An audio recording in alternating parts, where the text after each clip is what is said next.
So good afternoon everyone, my name is Cedric Lance Ditiada. So I'm a former president of Urong Sulon Union. So before we start, let me introduce you my mission vision for my union. So first mission is to unite, empower, and protect the rights and interests of jeepney drivers and creators of pending and safe, efficient, and sustainable public transportation system that benefits our members, passengers, and the community.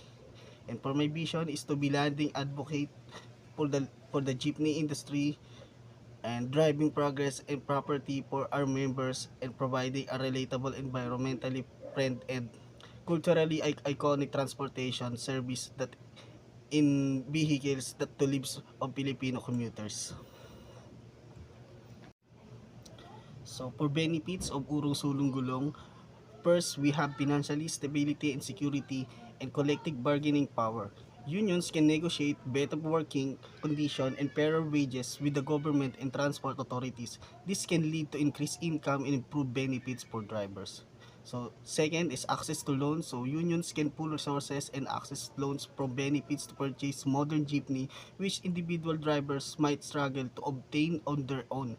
This help drivers upgrade their vehicles and comply with the modernization program. And last, shared costs and profits. So unions can share operational and management expenses, potentially benefiting from shared posts. So this can reduce individual financial borders and improve overall efficiency. So you all guys, thank you for listening. Thank you because that's the end of my presentation.